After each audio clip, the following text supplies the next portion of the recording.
What it is, my Tenno. Peace and Grease here, and today we're talking about the Unwritten Rules of Warframe, Part 2, the Dbag Edition.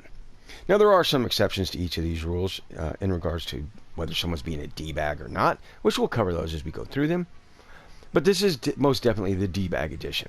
And let's get right into it with rule number 1, for starting missions.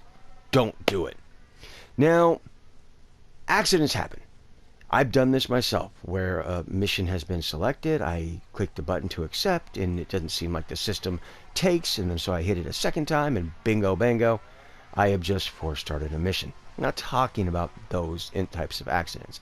I'm talking about those players that are habitually and intentionally force-starting missions all the time. Now, I understand the logic behind it. Perhaps there's only 34 seconds left on a Void Fissure mission, and you want to get one more run in. Maybe you've ran Hydron 20 times back-to-back with the same squad, and you figured that they're just taking a break. You know, I'll force start it. When they get back, we'll already be in the mission and ready to go. The issue here, though, is that if you have a squad mate who is in their foundry trying to collect something or build something for the next run, or seeing how many resources that they need for something, maybe they're in their relic terminal and they're trying to figure out what relic they want to run, which relic has the gold drop, silver drop if they need to refine it, or maybe they're in their arsenal and they're trying to change up their complete and total loadout, or they're trying to throw in a formula or completely change their build. The point here is, as soon as you start that mission, you are going to pull them out of whatever UI they happen to be in. And the typical reaction because this force starting missions is a trigger for a lot of players, is once you spawn into the mission, they will all one by one start leaving and aborting the mission.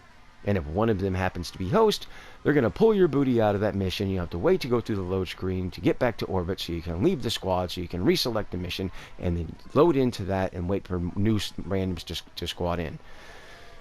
And you wasted all that time.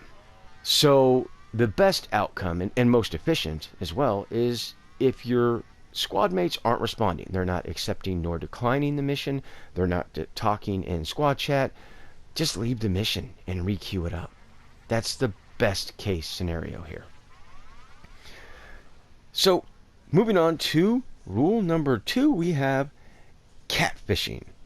Now, just like force starting missions doesn't really bother me, this one doesn't really bother me either, and that is, first of all, what is catfishing? Well, catfishing is when a player shifts their name over to stay, trying to intentionally bait another player to shift their name to stay. And then at the very last second, they remove their name to leave, and that way that player is abandoned there by themselves. Now, the whole purpose of this is to try and get the player in there by themselves so they fail the mission and therein lose all of their rewards.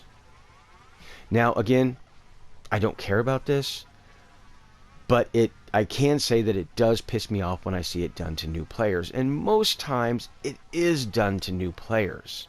Now, a lot of D-bags will tell you, well, you know, it was done to me when I started, or I was just welcome to the Warframe. No, you weren't. You're being a D-bag. You know you're being a D-bag. I know you're being a D-bag. Or I know you're being a D-bag. So take a good hard look in the mirror and stop.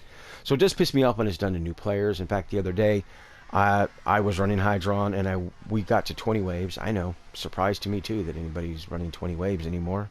And I watched a new player getting baited. And I'm like, oh man, don't do it, dude. You're gonna get catfished here. I ended up just giving up and shifting my name over to stay so that new player didn't get catfished. But yeah, it happens. But at the same time, accidents can occur as well. This has happened to me, wherein I have got done running the waves. We get to the point, we get the chance to leave, and I shift my name to stay. And then I realize after a few seconds, hey, all of my junk is at max rank. I need to put some format in it. So I go to leave at the very last second, not knowing it was the last second, and I ended up catfishing somebody. So accidents can happen here as well. I sent the guy a message and told him, hey, look, sorry, I didn't mean to do it. And he was cool with it. He's like, no, it's all good, man. So I don't really care if somebody catfishes me personally, but I do care if they catfish a new player. In fact, when people catfish me, I just kind of consider it an accident. And if I do suspect that it's intentional, I just send a message and I'm just like, yawn, it's sad you can't run 10, 15 waves of Hydron by yourself, because not being braggadocious here, but as all other veteran players, we can run 30, 40, 50 waves of Hydron by ourselves. We don't need anybody. And here you are trying to think you are trolling me by trying to catfish me at 10 waves. It's like, I'm laughing at you. You're not even trying to troll. So yeah, you can do it to me if you want. I don't care. But it does piss me off when it's done to new players. I don't think it's right. I personally look at it as theft. Like I said, I know a lot of people are like, whoa, theft, that's extreme. But no, it isn't. You are trying to take their drops. You may not be getting them, but you're trying to take them. And that's why I consider it theft. Moving on, though, to rule number 3. You want to know my trigger? This is the one right here, rule number 3. Orokin defense lasers. Now, if you didn't know it, on the Void there are Orokin defense missions, and around those defense pods there are terminals. When you get close enough, you can interact with them, and it will activate a laser. Depending on your squad mate's frames, your entire squad can be insta-downed by these lasers. Now, as I've said many times already, accidents happen. Just as in a survival mission, you could be standing too close to a survival pod, a life support pod, hit your reload, and bingo bango, you just activated a life support pod accidentally. Same exact thing can happen on these Orokin defense runs, in which you get too close to the terminal, you hit reload, and you just activated the lasers. I'm not talking about those accidents here. This is the Dbag edition. I'm talking about those 5-year-old people, or I should say those people with a 5-year-old mentality, who are standing there spamming the laser every time their squad goes out to get the drops. Now, this is the one that triggers me right here. So, one thing I used to do back in the day, which I don't know if it works anymore, is I will wait till we get to right before that last wave when they get the chance to leave, around wave 9, wave 14. And then what I'll do is I'll abort the mission and pull their booty out of there. And then when they start crying about it, I'm like, what's up? This isn't funny? You were trolling with the lasers.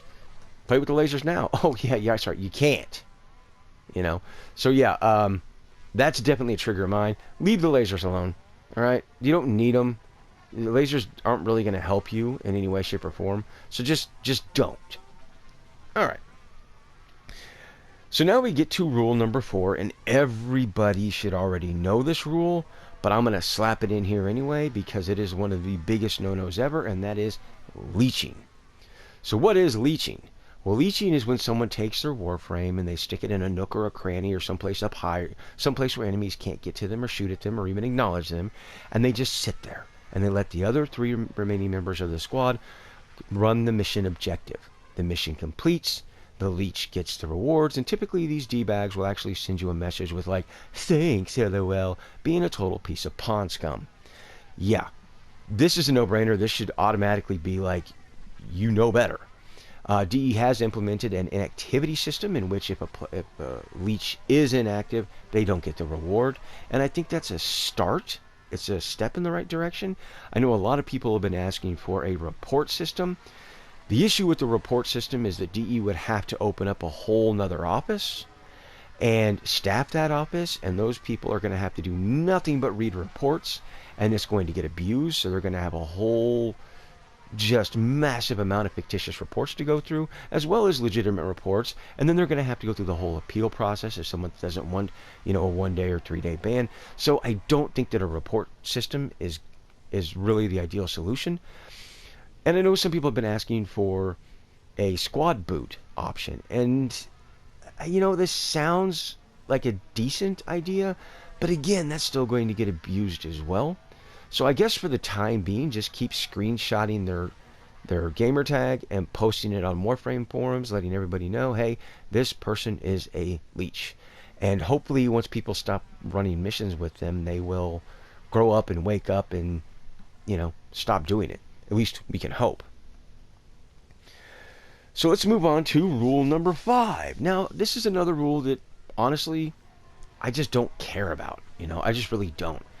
But all the players I've polled, this is a big one for them. And maybe it's a big one for you guys and gals out there. Let me know down in the comments section. And that is the elevators. Yeah, whenever you have that one particular player that races ahead as fast as they can to get to the elevator and leave their squad behind.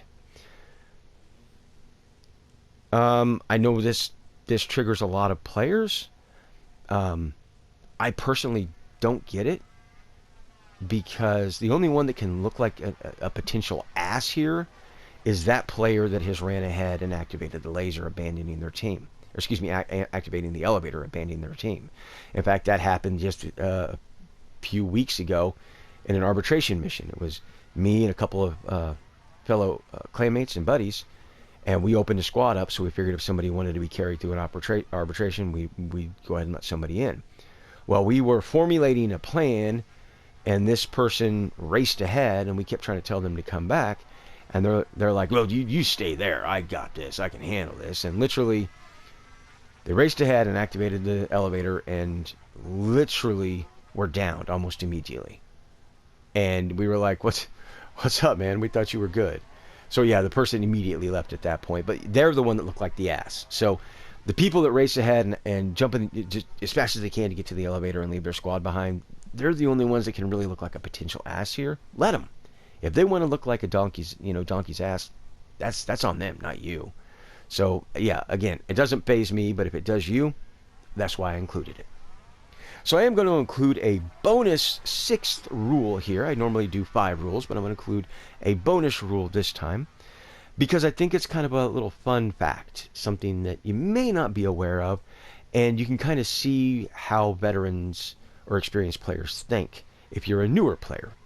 So what I'm talking about is Grineer, the typical Grineer sabotage missions in which you get the choice between a coolant cell or a fuel cell.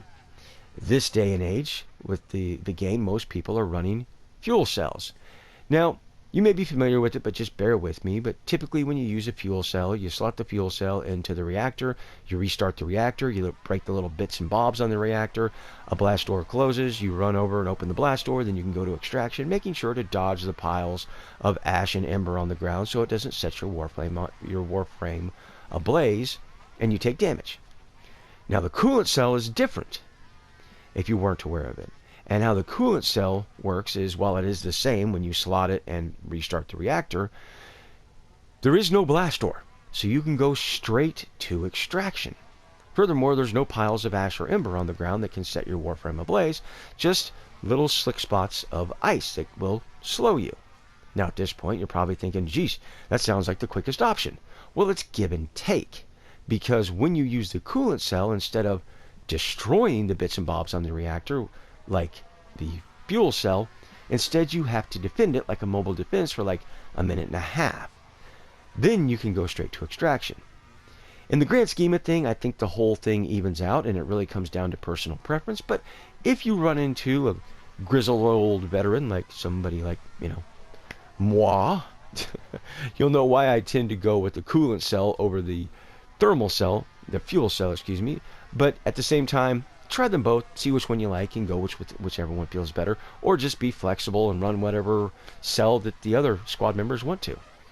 So hopefully this brought a little bit of levity into your day or evening or morning, and hopefully there's a little something in here you didn't know. And until next time, peace and grease.